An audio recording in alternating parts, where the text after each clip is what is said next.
कृषक आमर बंधु कृषि आमर परिचय कृषक हेबार परिचय तांको पाई गर्व एवं गौरवर विषय सफल चाषी परिणत बयस भी अन्यमानक पाई प्रेरणार उत्स एवं समाज रे अनेक महिला को स्वावलंबी करिवार जड़े सफल स्रष्टा हेउछंती भक्त बंधु देव।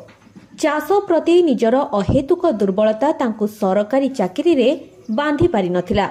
दीर्घ वर्षर सरकारी चाकरी स्वेच्छाकृत भावे अवसर नहीं निजकु जड़े सफल चाषी भावे परिचित करी से अनेक प्रशंसार पात्र पलटिछंती।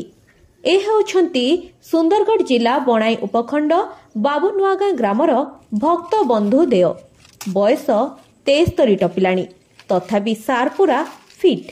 सकाळ हेबा क्षणी धाई जाती निज फार्म को आउ तांको फार्म रे कार्यरत श्रमिकों सह मिसी लगी जाती कामरे। 5 एकर परिमित जमी रे लागिछि भळिकी भळि पनिपरिबा ता सहित माछ चाष मध्य रोजगार रो पंथा सृष्टि करिछि।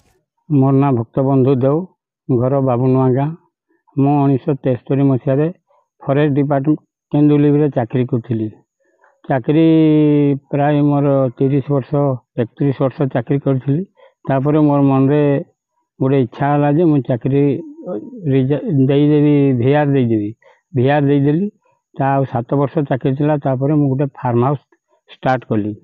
आ से फार्म हाउस रे मुई मोर वर्तमान विभिन्न प्रकार गछ लगे आ पनीपरिया उपरे मोर बेसी ध्यान देकरी पनीपरिया लोकों को पूरा सुविधा रेट रे जोगाई दे पारुछि आउ सेटारे मोर बहुत खुशी। आम केन्द्रीकला ग्राम पंचायत बाबुनुआगां निवासी भक्तचरण दो से जड़े वन कर्मचारी भाव में सत प्रभुत भाव में अवसर नेला सी चाष को पाथेय करी एई अंचल से गर्व एवं लोकंकर गोटे उदाहरण पाल्टी सफल चाषी भाव में। तांकर उन्नत मानर चाष प्रणाली पाई अनेक सम्मान रे सम्मानित होइछंती भक्त बंधु। जदि सरकारक तरफ उन्नत चाष पाई किछि साहाय्य सहयोग मिले तेबे से आहुरी उन्नत मानर चाष करिबा सह आहुरी अधिक लोकों को स्वावलंबी करि परिबे बोली आशा रखिछंती।